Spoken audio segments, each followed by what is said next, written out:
Welcome back to my channel. അപ്പോൾ ഇന്ന് ഞങ്ങളുടെ കൃഷികളിൽ കുറച്ച് സാധനങ്ങളൊക്കെ കാണിച്ചു തരണ്ടേ.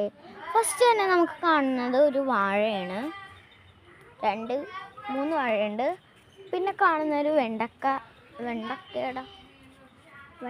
ചെടിയാണ്.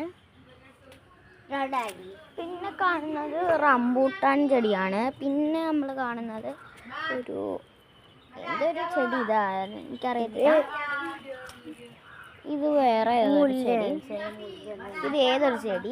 പനിക്കൂർക്കയുണ്ട്, പ്ലാവുണ്ട്, തെങ്ങുണ്ട്, പപ്പാങ്ങയുണ്ട്, ആനിലിയുണ്ട്, പിന്നെ മറ്റേ നമ്മുടെ നെല്ലിക്ക ഇല്ലേ അതുണ്ട്, പിന്നെ ഉറുമാമ്പഴത്തിൻ്റെ ഉണ്ട്, ഇങ്ങനെ കുരുമുളകിൻ്റെ ഉണ്ട്, കുറേ ഉണ്ട് കേട്ടോ.